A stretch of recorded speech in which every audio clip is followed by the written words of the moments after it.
All right, everybody, welcome back. Sam's Army, match week number 27. We got a lot to talk about. We're going to start with the Premier League, where we'll talk North London Decimation, Blues going red again, and Carrick Magic.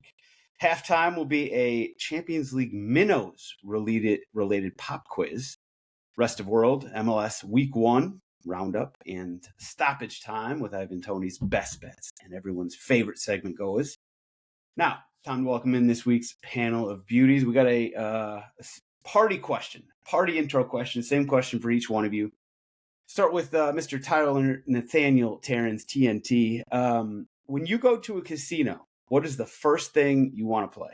It's funny that you say this because I was at the Hard Rock Casino in downtown Cincinnati, one of the finest establishments you will find in the entirety of the Midwest. Until the wee hours of the night, 3 a.m. is when we officially got back to Loveland, Ohio. I was with Devin Kerr, very well-known analyst within the soccer world. But I will go straight to play blackjack, and I almost exclusively play blackjack. I would say my pie chart of games at a casino is like 95% blackjack, 5% roulette. Okay, good answer. Mitchell Goulet, a man formerly known as Overtime Mitch. He's got 2 more days on the clock. When you go to a casino, what's the first thing you play? Something similar. I would go 40% blackjack, 50% roulette, 10% craps. I'm not a slots guy, and I don't understand the dopamine hit from slots. It's absolutely no skill. It doesn't even feel like luck. With craps and roulettes and blackjack, that all actually feels like luck. So I think roulette's my favorite, though. Okay, fair. I'm with you on slots. I'm not a slots guy. Mikey Fowler. What is it? Casino. What's your game of choice? It's roulette and it is slots. And the best thing about slots is that you can sit there when you first get there for about an hour and bet very little and get very drunk for free. Or with I've minimal never tips. experienced. Yeah, what casinos are you going to? I don't think casinos do that anymore. That walk around with drinks? Yeah. Sure they do. Not the ones They do. They definitely do, but the frequency with which they come over to the slots guy who's spending very little money, I'm not getting very drunk in an hour from the free drinks coming around. Oh, just hand them a 5 on the first one, and then the next time they'll be back. If you can get 3 or 4 in there in the first hour and feel nice and good. Okay. I don't like slots at all, but what I do love is, like, typically when you do walk into a casino, the first thing you pass is the slots because they're obviously bordering the whole casino, and seeing that person who looks like they've spent their entire life savings and then some on slots with a cigarette in their mouth, like, gets me ready to enter a casino. So I'm a big fan of that. You're looking at one. So you're a tone setter. Yeah, I just like to settle in. I am and always have been a vibes guy. Yeah. Oh, I forgot to open the chat. If you're not in the chat, that means you're not in the Sam's Army Patreon, which means you, sir or ma'am, are missing out badly. And shout out to Adam in the chat. Slots out. Well played. Get in the Sam's Army Patreon, $3.99 a month, best money you'll ever spend, and you can get access to the Discord, which is the best thing going in the soccer world at the moment. Little corner of the soccer internet anyway, and everything else. Mikey's open mic nights, not the name. Tommy's brain, if he's still alive and around, and maybe we'll do some bonus pods for MLS season coming up. We got all sorts of ideas, so get in the Sam's Army Patreon, $3.99 a month.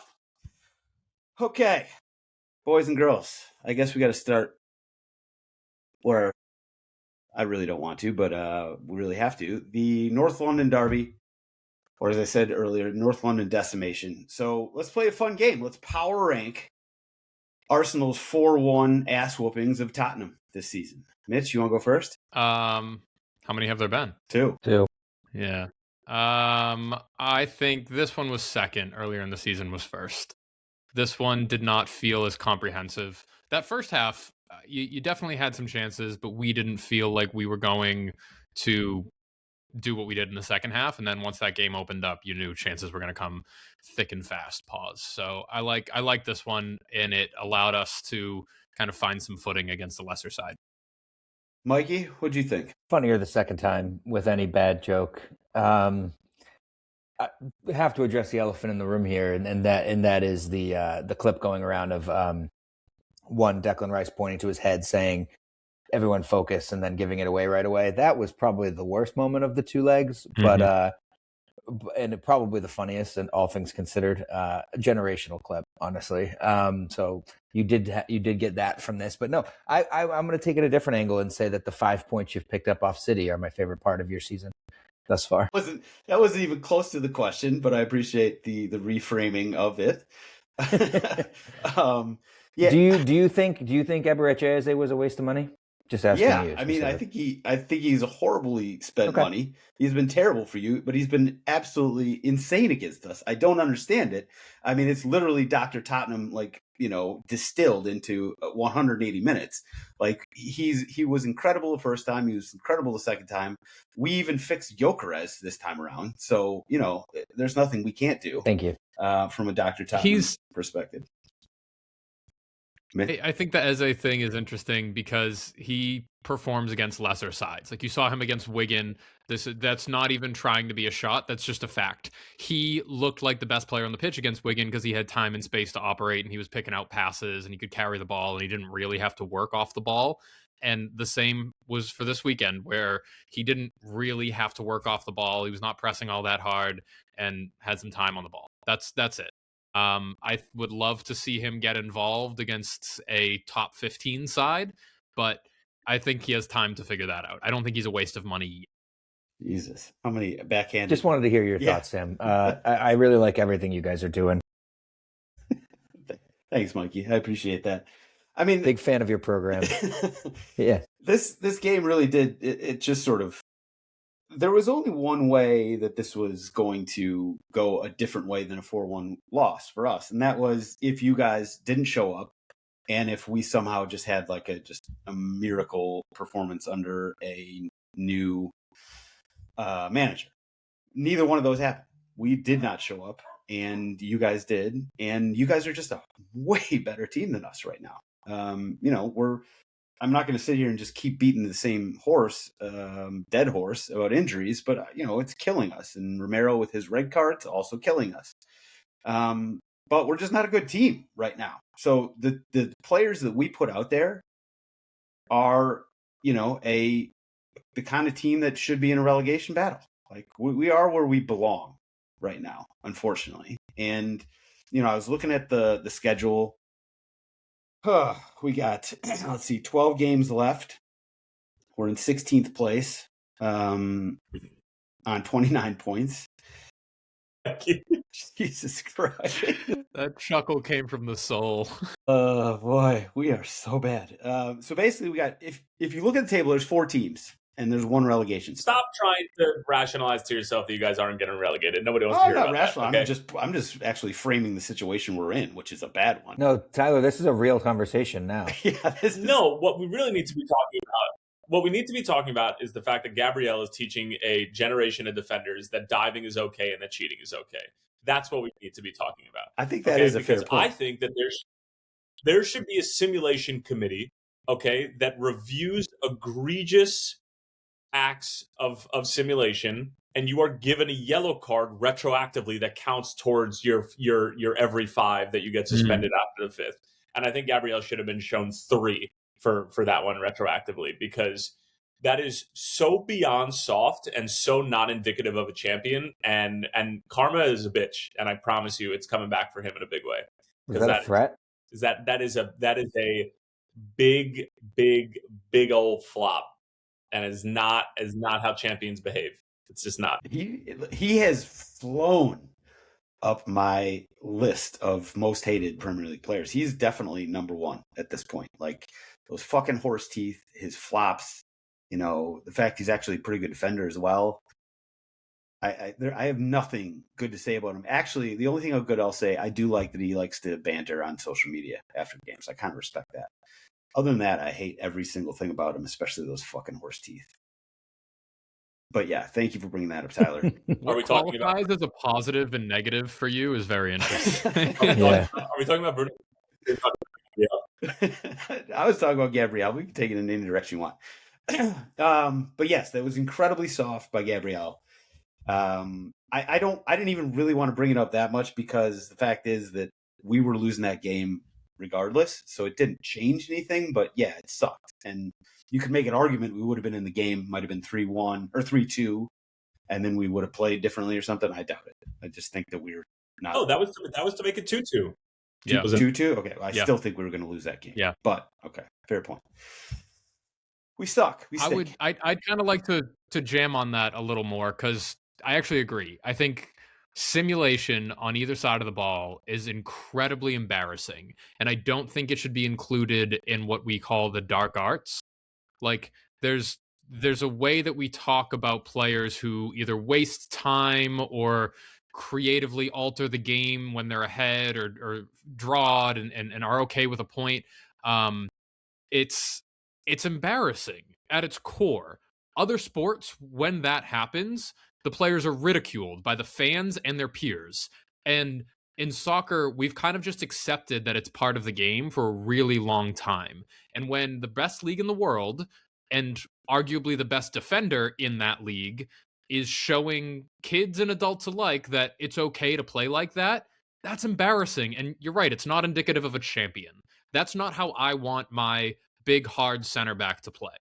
I would be okay if he were to be visibly upset that he let up a goal like that, where he was out of position and he didn't dive. Maybe he ends up on the ground, but he's not petitioning for a foul, and he's upset, and he's yelling at teammates, yelling at himself, whatever. I think it's far more embarrassing to flop like that. He did it earlier in the season, and I forget who it was against, but he was out of position. He felt the slightest hand on his back, and he jumped his body forward and didn't get a call from it. Excuse me. He did not get the call. So we conceded a goal, and then he went and scored a header 5 minutes later, if that. So all was kind of forgiven. But that instance where he's out of position and he shows that he's willing to just dive and petition for a foul to get the call reversed, like, I don't know, man. That doesn't inspire a ton of confidence if I'm his teammate. I'm 100% on board. But to your point, Mitch, like, it's not just a matter of it like being accepted; it's celebrated. Yeah. Legitimately celebrated. And in the NBA, it's gotten to the point where obviously now, like, if it's a flop, it's a serious infraction. But I think it's a foul. You get shots and the ball. I think like it's a big swing of momentum, and they try to make sure they try to discourage it. There has to be retroactive because the ref's not going to see everything, right? You know, in that instance, I'm almost saying like if there's action like that and there's a cross coming in and there's like a slight foul, why not? I mean, like, this is going to drive some people crazy who already hate VAR. Why not keep your flag down? Keep your flag down. Don't or keep your whistle out of your mouth and don't make the call until the ball goes in the back of the net and just get word from VAR. Yes, it's a foul. No, it's not. All right, let's go. Same thing as an offside, right? Because you're talking about plays that are bang bang and that are really difficult to call in the moment. And I think that will either A, discourage people from flopping, or B, do something about it after the fact, or fine guy. Well, I mean, that's not going to do anything for Gabriel, but some sort of disciplinary action. Yeah, we talk about this instance though because that resulted in a goal. And I think there's so many other instances on the field where defenders will be trapped in their own corner and they'll feel a slight contact behind them and go down and just grab the ball, and that's just kind of okay. Like that's fine, and it's a foul that referees and players alike have just kind of come to accept.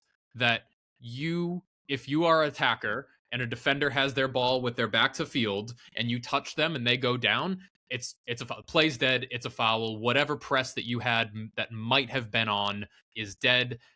I think it really shoots the momentum of the game in the foot, whether it ends up in a goal or whether it doesn't. It's a big problem.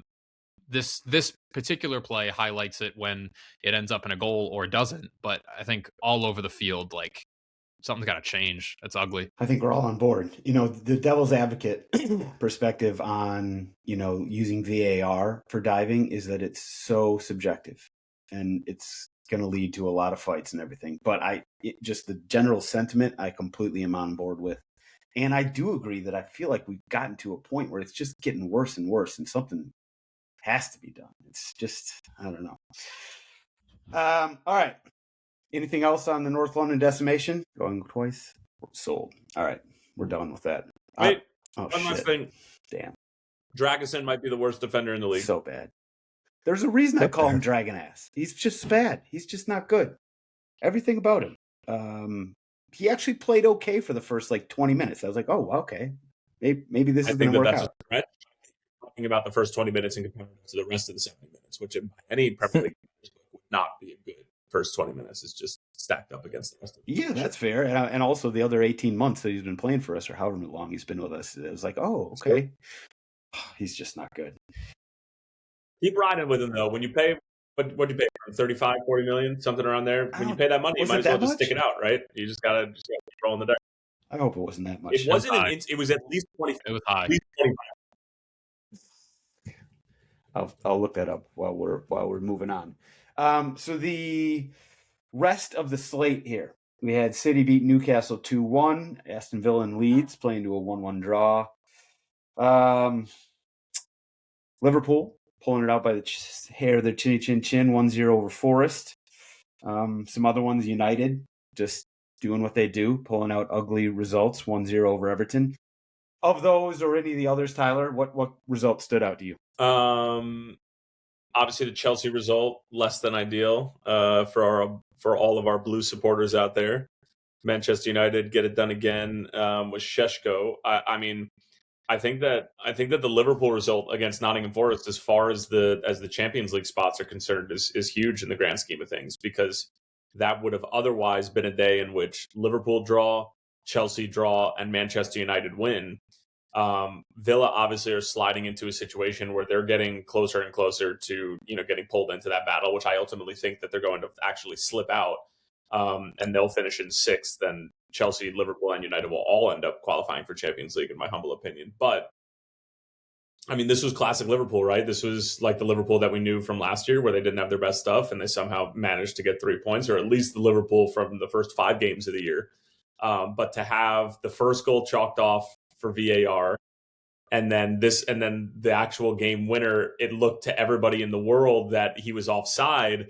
And I was just sitting there saying to myself, I was like, please just tell me that there's some random foot behind him that we can't see from one of the 17 replays that we got in between when they were looking at it and eventually cleared it. And lo and behold, somebody must have just drew a foot while they were drawing lines. That's he's onside. I don't know how that ended up happening. Asking you shall receive. Yeah, that was the only explanation I could come up with as well. I've seen so many replays. I'm like, whose foot was that? Yeah, Mikey, any thoughts on that game or any of the others?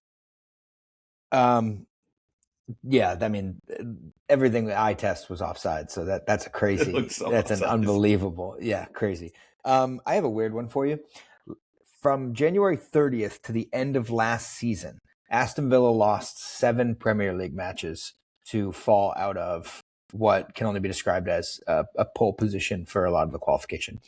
They drew at home to Leeds, were unable to really muster anything aside from an early goal. And they currently only have a 6-point gap on Liverpool to fall out of Champions League places. I am woke on the fact that they are going to expire here soon in league. And the title race ambition that they had, switching to this mediocre, they got hungry dogs beneath them, and they don't seem so hungry right now. And I think that it's a big result if you want to look at what Villa is going to be up to for the next couple months. And I want to call that out specifically before we get in any of the major ones. But good point for Leeds in their, fight to stay above Spurs, and Villa dropping points to really, they tied it late, so they pretty much blew it from the start. So they got lucky to get out of there with a point against Leeds. So I think Villa is going to tumble out, and I might be looking at them to finish outside the top. You and Tyler both. Mitch, anything about that or the other games? I thought it was well managed from Carrick. I think the Šeško sub looked really good, and that goal made me jealous, to be honest, of a striker that can make a run like that and make a finish like that. I'm not displeased with Gyökeres, but that was a proper striker's finish. You're put on the field to do one job, and he goes and does it and takes the game into his own hands. I really like that. And I just good management from Carrick, but overall kind of a boring weekend. Not a ton of goals to go around. I will say about Chelsea, the another Šeško, red card. Šeško thing, I'll get into the Chelsea thing in just a moment. The Šeško, so that was a good finish by him on the goal. He had 2 other brilliant chances that he didn't finish. Whether I guess that sort of leads me to ask you guys again about Gyökeres. After the game against Tottenham, what are your feelings on Gyökeres at this point? Most goals from any summer signing. Yeah, good. It's positive, and I think the hate towards him is indicative of a larger want to hate on Arsenal and our signings. I think he has been way more impressive than any other summer signing, goal-scoring summer signing. Now, don't you think a lot of the hate towards Gyökeres is coming from your fans as well? Initially, yes, because we saw the way he played day in and day out, and he looked lost, as some signings do.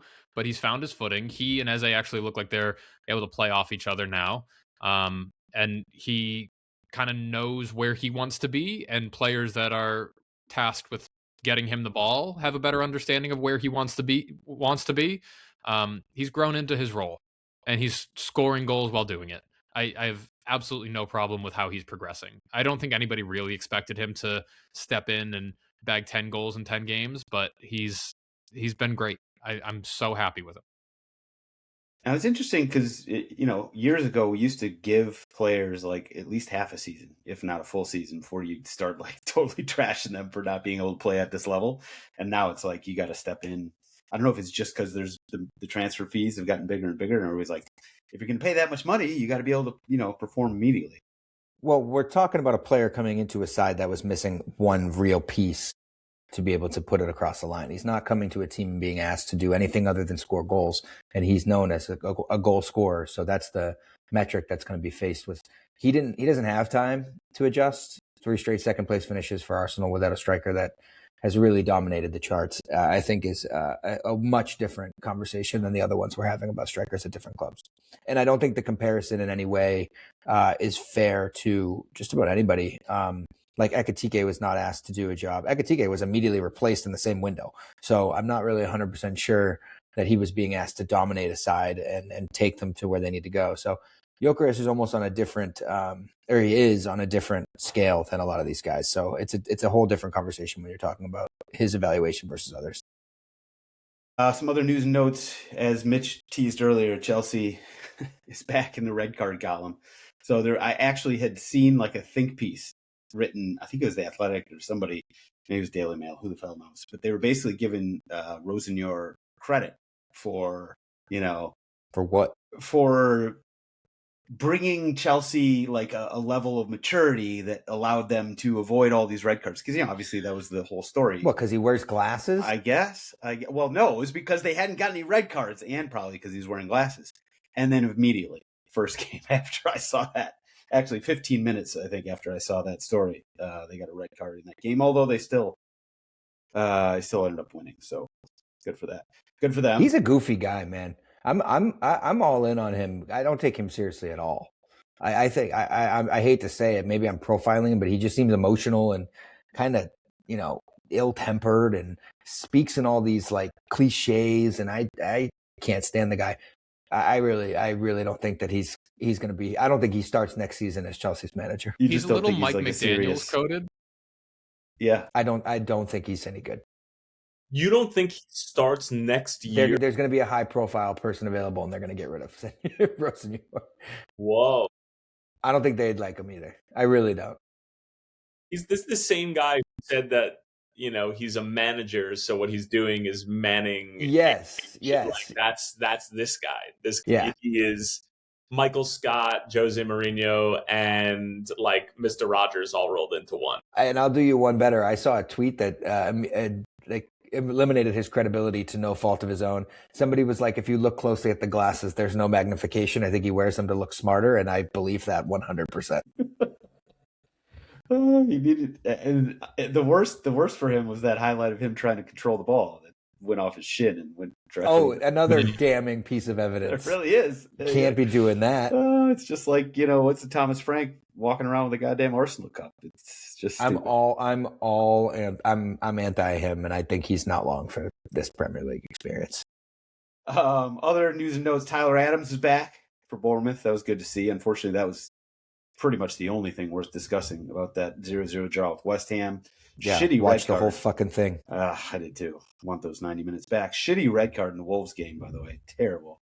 Oh, that's terrible. If they weren't already dead, then it would be terrible. They're so dead that it doesn't matter, but refereeing. What are we doing? What are we doing? The only thing I had left to mention, Everton. They're having a good season, right? They're in 9th place. They're doing well. They're really tough to beat. They have zero creativity in that team. Zero. There is nothing. They just kick and pray. That is like the only thing they got going for them. And yet, they're 10 points, 8 points ahead of Tottenham. So I guess I can't really talk shit. But like, I don't know. I don't know.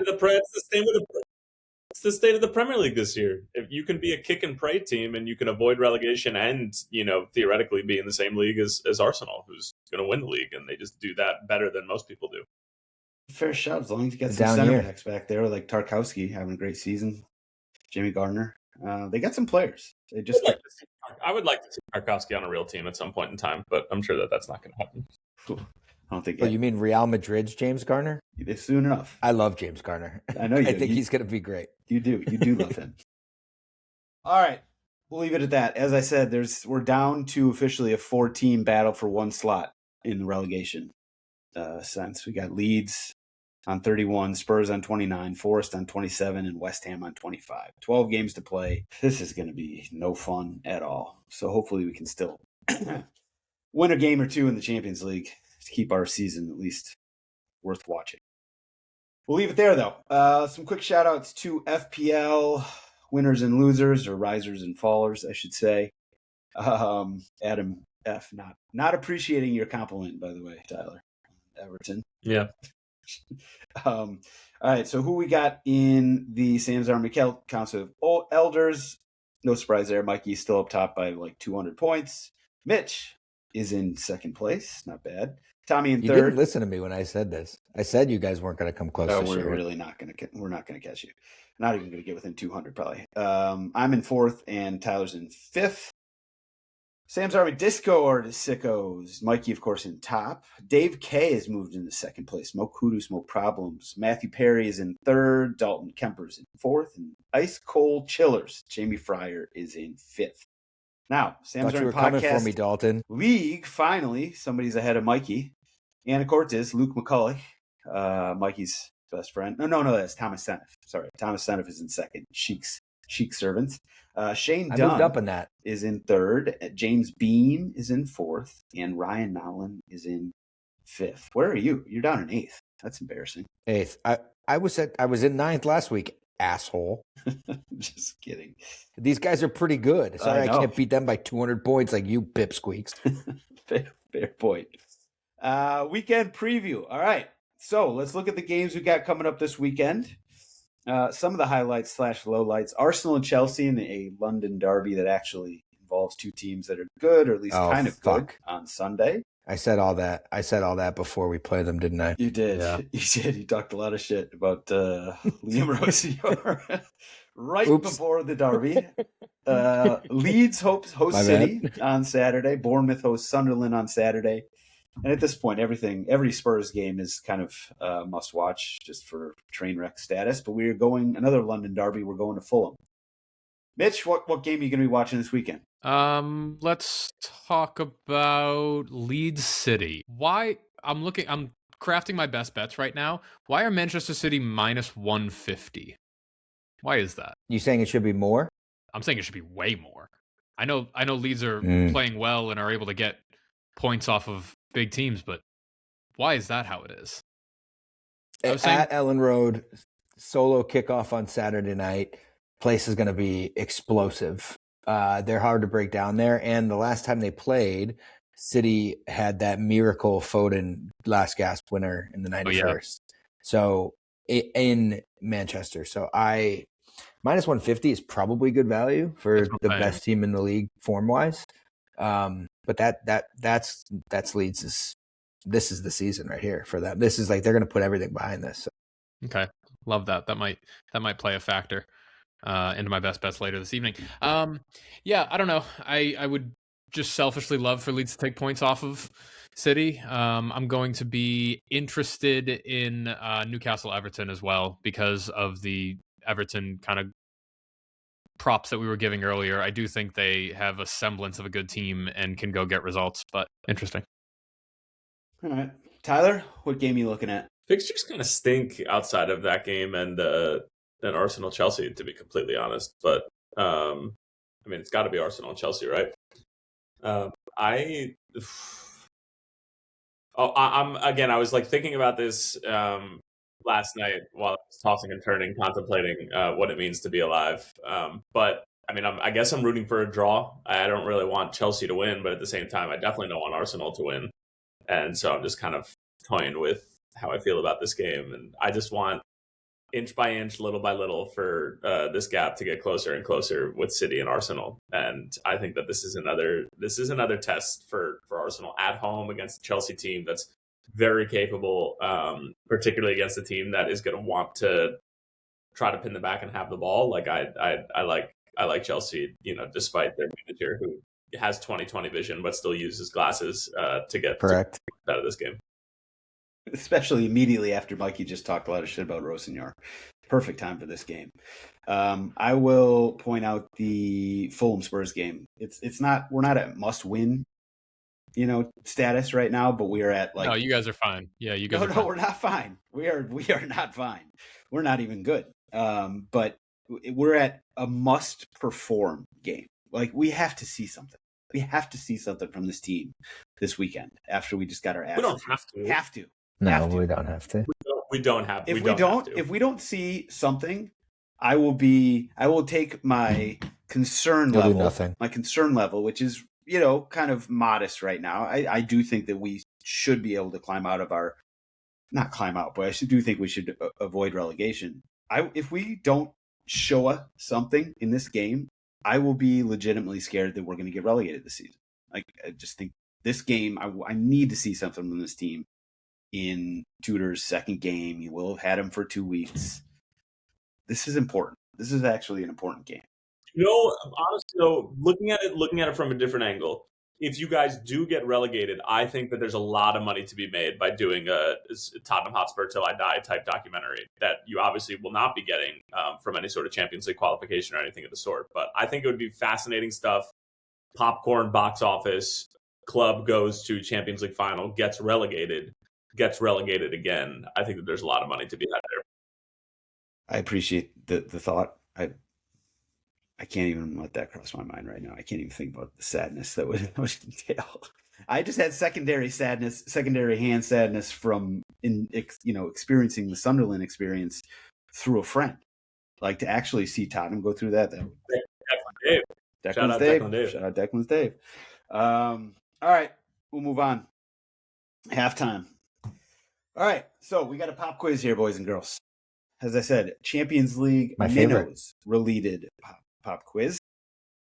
It's a two-part question. Number one, Bodo Glimt, the team that just took Inter Milan behind the woodshed 2 games in a row, home and away, and are now on to the round of 16 in Champions League. Bodo Glimt from Norway. What do you guys guess their squad value is? This is, estimated transfer value of the players on their team. So I'll give you a reference point. Inter Milan, who they just spanked, has a estimated squad value somewhere around 675 million euros. 675 million euros. What do you think Bodo Glimt's is? I mean, it's more every day. I think it's sub 25. Well, if you look at some of the players, right? Like, I mean, I can't. That'd be cheating, right? I'd probably put Jens Peter Haug at like 15 million himself, right?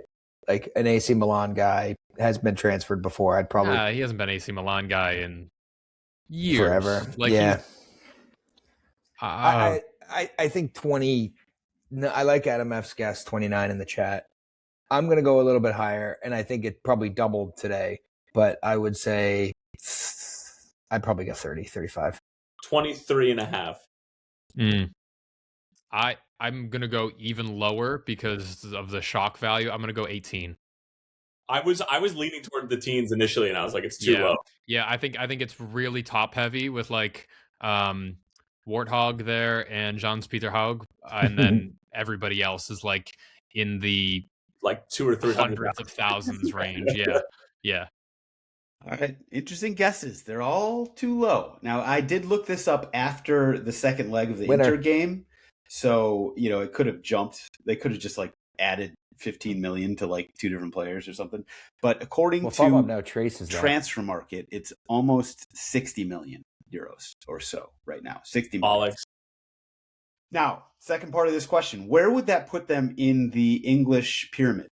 Just relatively, kind of. In a general. League One. No, I'm kidding. Bottom of the championship. You're kidding? Why? No, he was kidding Not about League League One. I think it's a mid-table championship side.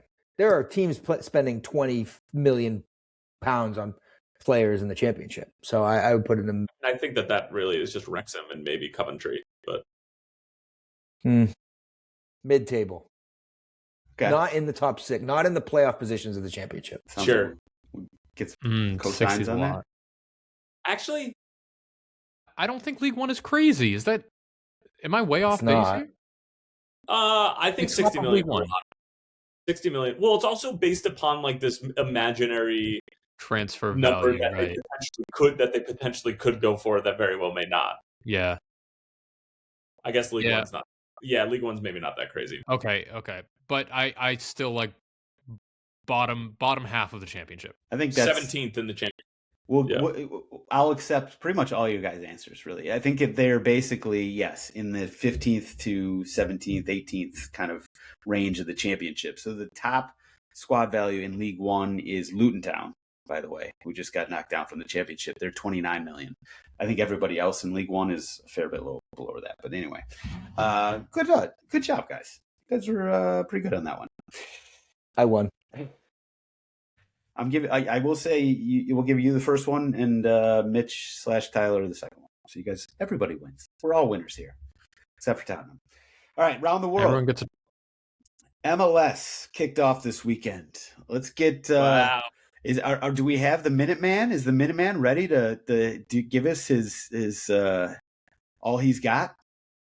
Well, I had a dear friend asked me, they were like, do you even watch MLS anymore? Like, do you care? Which is honestly fair. And my wife was just sort of like, what do you want to do this weekend? Like, how do you want to handle this? And I was like, let's go to the FC Cincinnati game. I want to go support my local club. Now, I was there for the vibes and for the libations, but I wasn't necessarily taking in the tactics of it all.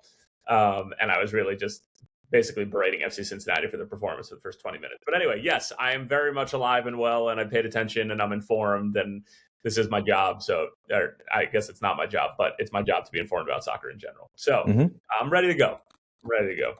MLS, hit it and quit it, Minuteman. It's been a while. All right, probably going to be a little bit spicier than we're used to, folks, for the obvious reason in the room, because I don't got anything to protect anymore. You can't hurt me anymore. I'm already dead. All right, let's start where we should start, in St. Louis for the opening game of this weekend that kicked off at like noon Eastern on a Saturday. Sure, why not? Let's stagger the times, Major League Soccer, because you're always bending to the will of the fans who are barking at you on social media.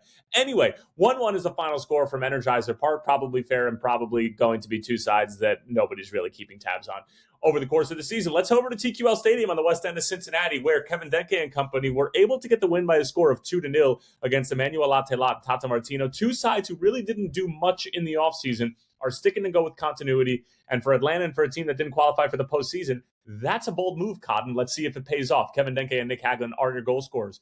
Now let's go to Central Florida, where they are the talk of the town right now, with Antoine Griezmann potentially making a move to Oscar Pareja's side, but he's not there yet, and Emil Forsberg is. Michael Bradley gets his first win as an MLS head coach. Red Bulls 2, Orlando City 1. DC United at home against the Philadelphia Union. Oh my goodness, Ty Baribo. Come for the goal, stay for the banter after the game. He scores against his former club, and he says after the game, of course I celebrated with my team. Why wouldn't I celebrate with my team? And he said, they probably have a lot of good players over there in Philadelphia. ... Ty Baribo, you're an absolute legend. DC United win a game. It'll probably be one of 3 wins for them all season. You and your family.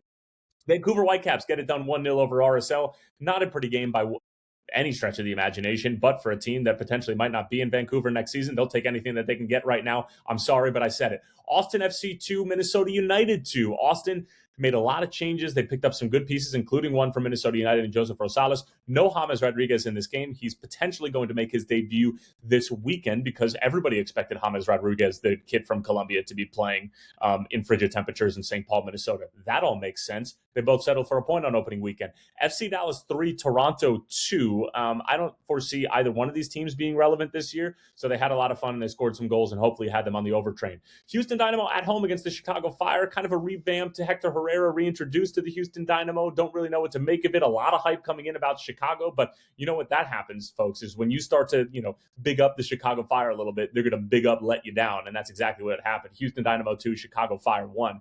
Nashville at home against New England. They put the Revolutions to the sword. I'll tell you what, Mikey Fowler and Mitchell Goulet, this club, this organization is destitute at the moment. Nashville's going to be very good, and I actually think that they might make an MLS Cup run, but my goodness, New England, figure it the F out. LAFC 3, Inter Miami 0 at the Los Angeles Coliseum. Denny Bouanga and company just doing what they do best, and that's hitting you on the counterattack and then doing it one more time and then doing it one more time. And Lionel Messi apparently did not go into the referee's locker room. That was not actually the locker room. It was the door that led into the locker room. So there's no discipline necessary. Black and gold get it done on an opening day blockbuster type of affair. San Jose 3, Sporting Kansas City 0. Who on earth saw this coming? That Sporting Kansas City, who basically had 15 players signed to the roster and brought in a failed MLS coach who, yes, did do some good things for young boys over in Switzerland and Rafa Wicki, get their doors blown off of them in opening weekend against Bruce Arena, who we should just never doubt. He essentially is basically kind of the Bill Belichick without the 25-year-old girlfriend thing going on of Major League Soccer. Just never bet against him. It's not in your best interest. San Jose win it by a score of 3-0. Portland and Columbus. This game was drunk in the Pacific Northwest. Portland get it done by a score of 3-2. Ariel Lassiter with the game winner. He's basically played for almost as many teams as Kai Kamara at this point in time. Just hasn't scored for all of them. And then, of course, the final game on that Saturday, San Diego 5, Montreal 0. If there was relegation in this part of the world, Montreal would have been relegated thrice over. They are an embarrassment to soccer, professional soccer, across the board. USL, NPSL, I know that's not even professional. My Cincinnati Men's League, they're an embarrassment. Joey Saputo, sell the team. You're not worth anything in this league. And if you're not going to care, then why should we? Let's move on to Sunday. LA Galaxy 1, NYCFC 1. Both teams settling for a point, a little cross-conference matchup in the opening game of the week, opening game of the season. And there wasn't really much to speak of it besides a red card and some pigeons and some Galaxy stuff going on. Meanwhile, Seattle Sounders 2, Colorado 0. Paul Rothrock all over the score sheet with an assist as well as a goal. Colorado, I'm just not buying it with this new British guy, and I just don't really know what that club is doing outside of being a plaything for the same guy who owns Arsenal. So does it really matter? No, because they're probably going to bottle it anyway. Seattle wins the game by a score of 2-0, and that would do it for week number 1. And MLS's 32nd, 31st, who's keeping count? I don't know. And hopefully last. I like this new spicier version of the MLS Minute. I get used to this. All right. We'll leave it there for Round the World. We're in the middle of the Champions League knockout playoffs, or playoff knockouts, whatever, however the hell it's said. But we already gave Bodo Glimt their shine. And we got more games to come tomorrow. We're not going to get into those right now. We'll head over to stoppage time, where, you know where we're starting. Ivan Toney's best bets. Got our hat on. We are coming off of a very good 4-1 week last week. Feeling very good. I think actually it was 4-1 last week, 3-1 the week before. We've been doing well. Overtrain is cooking, boys and girls. I'm not going to say with thermonuclear gas, but we're cooking. So this week, quick reminder: this is five aside, Overtrain, Wednesday through Sunday, one a day. These are over 2.5 unless otherwise noted. Keep that in mind. Actually, most of these are over 3.5. Whatever. Wednesday, we are going to the spicy Real Madrid Benfica Champions League game, which I'm going over 3.5. Thursday, we're going to Celje and Drita in the Europa Conference League. That's over 3.5 as well. Friday, we're going to Poland, First Division. Gdynia and Lechia Gdansk. That's over 2.5. Mm-hmm. Saturday, Gruther Firth, and Schalke. That's in the Bundesliga 2. We're going over 3.5. And then finally Sunday, Orlando City is hosting Miami We're going over 3.5 again. Let's go make some monies. All right, boys. Mitch, what do you got? Ivan Toney's best bet wise. I'm not going to subscribe to your overtrain yet. I was before the pod kind of complaining that best bets are difficult for us because we're asked to pick games on like a Saturday or Sunday, and we're calling these games on a Monday or Tuesday, and I want some grace. I know that Mikey is the only one that is positive with his best bets from this, but I'm looking to change that in the very near future. So anyway, 4 games, all on Saturday, all money line. New York Red Bulls money line against Revolution. That one's self-explanatory. Braga against Nacional. City against Leeds. And PSV Eindhoven against Heracles Almelo. Altogether, plus 475. Well done. And give him some grace, as asked. Mikey, what do you got? Ivan Toney's best bet. So noticing a trend in the Champions League where the team it happened today with Bodo, but it also happened a lot last season where the team who is 1 or 2 goals down coming home actually end up losing the match outright because they're being a little bit too exposed. It's not the traditional big striker who scores the goals. It's the guy that teams hide a guy high and wide, play through the outlets, play counterattacking soccer and score goals. So tomorrow is a good candidate for that. I like a goal scorer in that game, and I'm also going to give you a second bet for the weekend, but I like Maxi Bayer to score at Atalanta tomorrow. I think Syria's had a laugher in continental soccer this season. I think this is a great spot to get good value on a player who has scored in back-to-back matches that he started in. And they are, it's the early kickoff, so it's the only thing going. And it's plus 320. So I absolutely love Maxi Bayer to score tomorrow. The play for the weekend, and I just can't quit this guy, but he's off of a 3-match suspension, and he came in off the bench last week. So I moved him into my FPL team already. But I have at Burnley a goal scorer and a shots ladder for you. You know what? We're just going to do shots ladder. Two shots on target for Kevin Schott is plus 290. 3 is plus 1100. Half unit on each of those and a full unit on Maxi Bayer tomorrow. That's my play. 2 units total. There you go. Individual bet expert. Listen to him. Tyler, TNT, what do you got? I am not the individual bet expert. I am the parlay expert. And you know what? I'm going to tone it down. All right. Times are tough. Affordability. You're probably going to hear it a lot on the State of the Union, which you've already listened to at this point in time. I don't want to get too involved in politics, although I am the political correspondent for Sam's Army. So we're not going to have a comma within this parlay this week. So I'm sorry to disappoint all of my faithful followers and disciples out there. However, Liverpool money line, Newcastle money line, right? That's not really going to get your juices pumping. Draw Leeds Man City to really get things going. Plus 959 is what we're looking at. So we're just toeing the line of Tyler's normal terrible parlay. So that's what you got. I'll take that, Tyler. Go plus 959. You could have thrown like a little, plus 1 over 1.5 in there just to get it over the line. Just throw Fulham in there. That's a can't lose. Damn it, Mikey. Must perform. That's what we're looking for. Must perform. Just add Fulham to everything you do this weekend, or Tyler will refund you. Money back. By the way, compliment corner for Gabriel. Sam, say one nice thing about Gabriel. True. I bet he can eat things really fast. Good. That's in the spirit. Yeah, I bet he can eat. You're not good at the passive aggressive part of it. I also heard if he didn't want to be or eventually became a soccer player, that he was going to be a really good actor. He's a thespian. That's a good one. That's a good one. That was thespian, not thespian. The thespian. Yeah. Thank you. You guys are getting us in trouble today. I mean, we're not going to. What was the one where you really got us in trouble? Something about Holocaust. Whoa. No, it's Shay Given. Just answering a question. Oh, yeah. It's yaps. That was Shay Given. Yeah, Shay Given. Yes, both true. All right, GOAWs, everybody's favorite segment. Mikey, why don't you lead us off? I've actually got an interesting one. I didn't need to do my drunk bookmarking for this one. When I saw yesterday was the 30th anniversary of one of my favorite films, I thought I would call it out. It's soccer related because the movie not only opens in an indoor soccer facility, but also revolves heavily around Scottish culture and the club Hibs. I am the world's biggest Train Spotting fan. My favorite soundtrack of all time, one of my top 5 favorite movies of all time. And yesterday was its 30th anniversary, so I want to take my GOA segment to call out Train Spotting. If you're not following along with Scottish football this year, there is an unbelievable title race going on.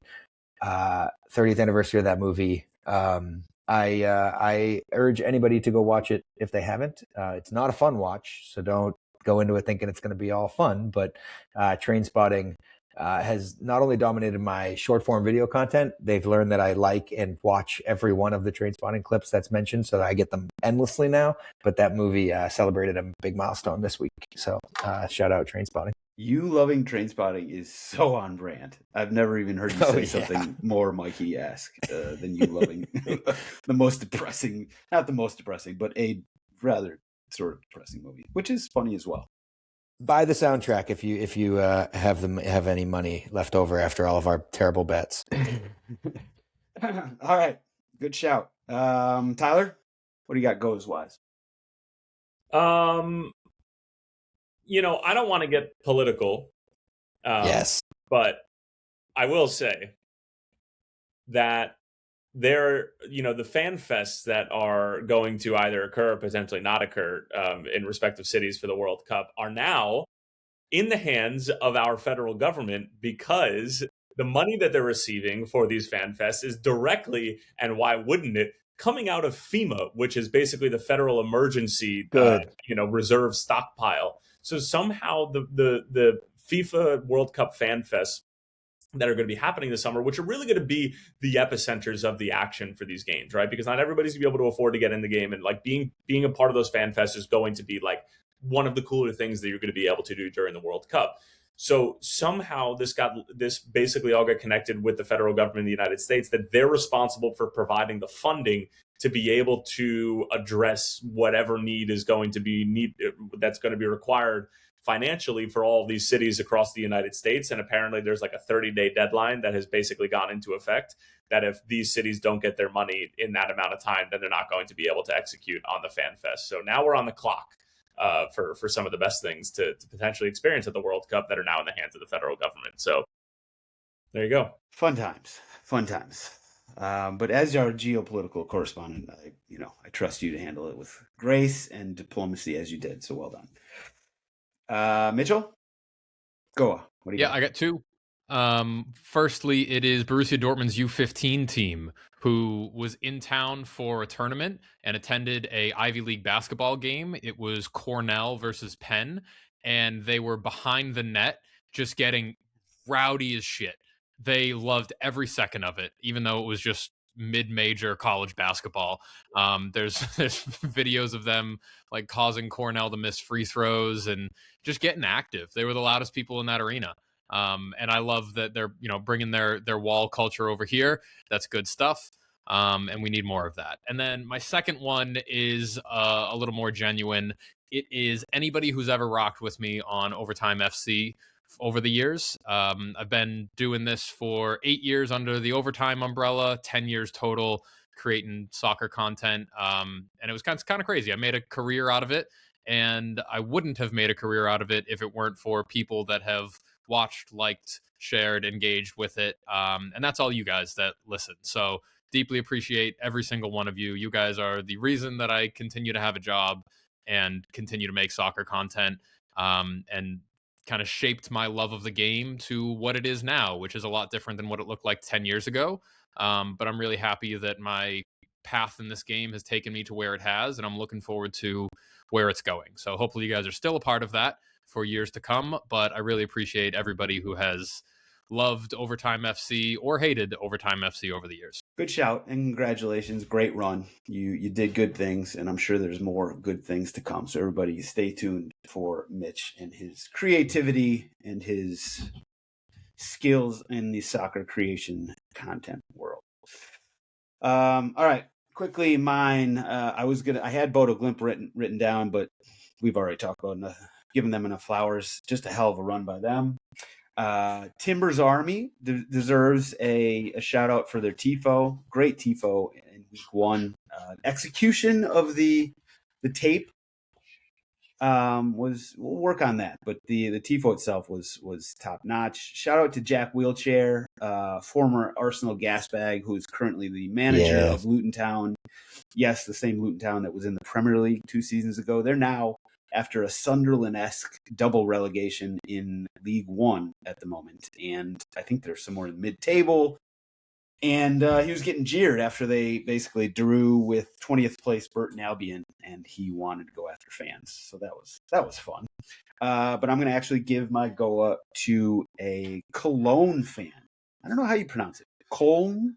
You got Cologne. Okay. I know the city's Cologne.